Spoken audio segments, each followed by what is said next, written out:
Now, in the previous lecture, we learned how to draw a square, and essentially we repeated the same code over and over again, and that can be a bit cumbersome. You do know that we can automate tasks using loops. So now I want to draw a rectangle. Is there a simpler way of drawing a rectangle? Yes, that is what we will see in this lecture, how we can draw a rectangle using for loops. And essentially this is how I'm going to draw a rectangle, the longer vertex, like this, then the smaller vertex, then the longer vertex again, and then the smaller vertex. And now let us just get started. I've already imported Tinketer as tk, import turtle, I declare the root, tk.tk, root.mainLoop, which will call my window. Now, instead of just giving the commands the way I did previously, for I in range 1:3, and that will run the code twice, I'm going to say turtle forward and then turtle left. And if you recall, this is what we did in order to draw our square. Let's just see.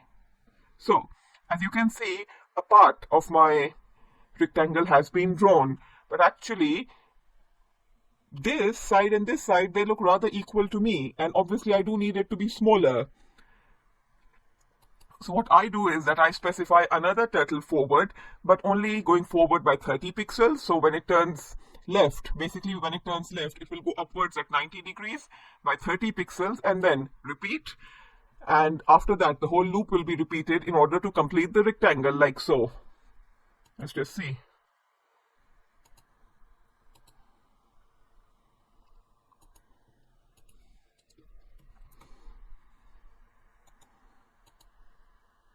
There.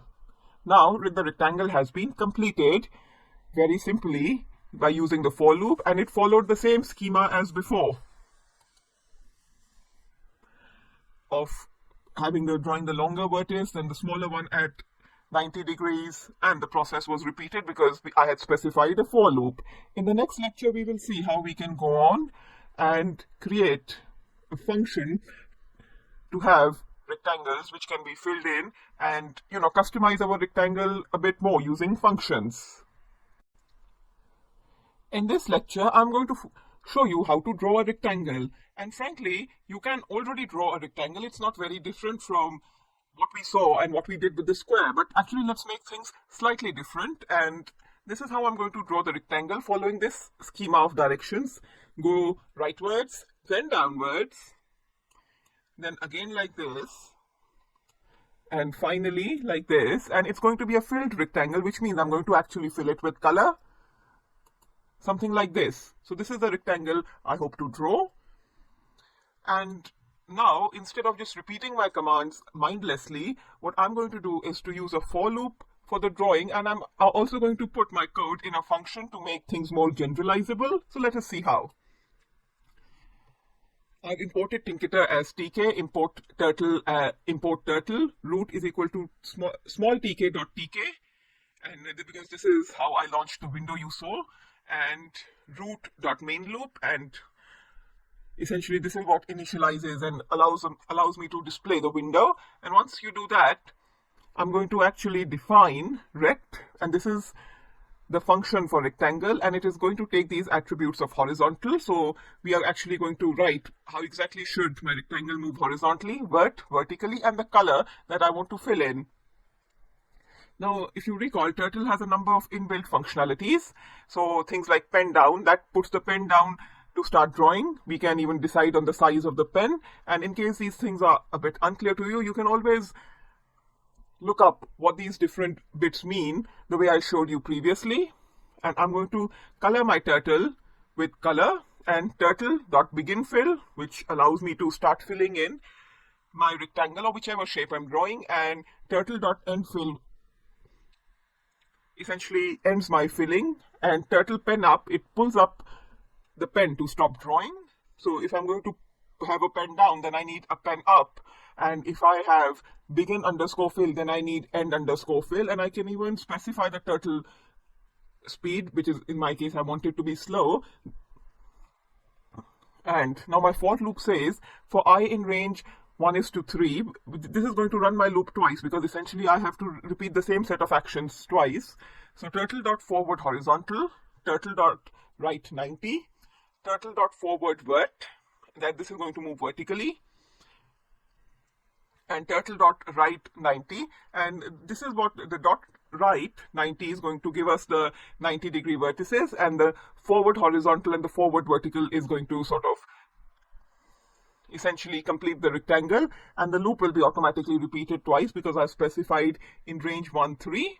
And once I define my function and I define the for loop for carrying out the activity that you saw on the whiteboard, I actually specify rect 50, which is the value of the horizontal, 15, and blue, which was the color. Let's make it red.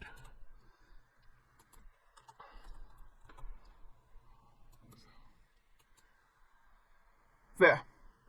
And now a rectangle has been drawn for us, and it was drawn the way following the directions that I showed you previously, and it has been filled with color red. So essentially now we have built upon our square drawing and created a function to draw our rectangle, and since it's a user-defined function, we can change its parameters as and when we want to. And in case these things, if they feel slightly complicated, I would suggest that you run this code a couple of times and change these parameters a couple of times to get a handle of what is happening. Now, in these two lectures, we are simply going to code along, and I'm actually going to talk you through the program rationale of how we can just create a very simple shape using Tinkerter, and I just using the Turtles module, and I feel that drawing shapes, and especially drawing shapes using loops, that is a very good way of enhancing your programming type of thinking, and the way you think through and structure a problem, and the different permutations and combinations that you need to go through in order to have a successful program, because there's no such thing as being able to execute a program correctly straight off the bat. So I'm actually going to go through the entire procedure of coming up with a very simple program, and we are going to learn to draw an equilateral triangle. And an equilateral triangle is a triangle where all three sides are equal and all the angles are at 60 degrees. So this is an equilateral triangle like this. Then at 60 degrees, we have this vertex, and then like this. So this is an equilateral triangle. Let us just go ahead and draw it. And I'll talk you through how I went about drawing my triangle. So I've imported everything, etc. And what happened was that I decided that I want my equilateral triangle to be 50 pixels long, or let's just make it bigger at 100 pixels. And since in school they taught us that the angles, they need to be at 60 degrees, so I put in my turtle.left 60 degrees, and if you recall, we .left in this particular argument we specify the angle that we need to move at. So let's see what happened then. Now as you can see, this turtle is pointing in this particular direction, so it seems that it is planning to make an obtuse angle, and I don't want an obtuse angle, I want an acute angle of 60 degrees. So then I just decided to double back and do the same here, because obviously I need more than one vertex. And then let us see what happened then. I'll close my root window. There.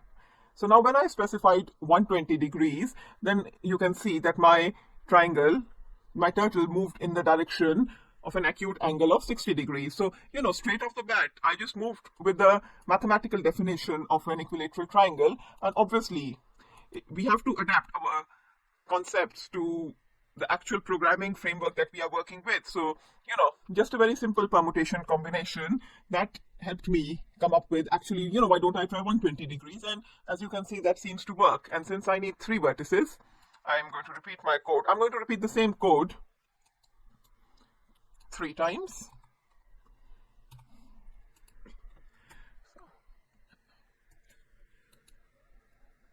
There. Now we have an equilateral triangle of 100 pixels, and by specifying the angle, or adapting myself to specify the angle, I actually managed to create a proper equilateral triangle.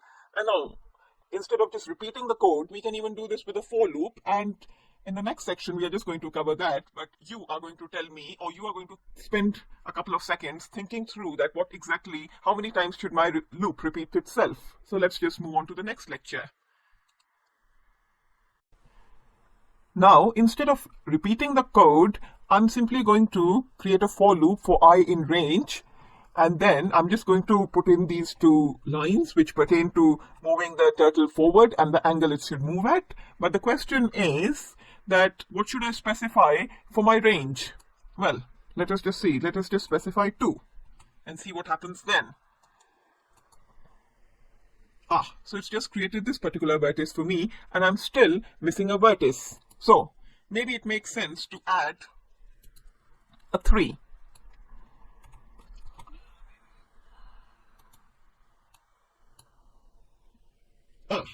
So for I in range 3, it has created the complete triangle for me, and it makes sense also because essentially the triangle has 3 vertices, so repeating the code 3 times worked for me. We could even put in 4. And let us see. So in this case, my turtle moved all the way and it came back here. So essentially, it ran the loop 1 additional time, and that doesn't change my triangle in any way. But as you can see, since we only have 3 vertices, specifying a range of 3 works perfectly well for us. And such things, they do become a bit of an issue when we are working with more complex shapes, that how many times should we specify the loop should move, and ideally the loop should move, should move dependent on the number of vertices that particular shape has.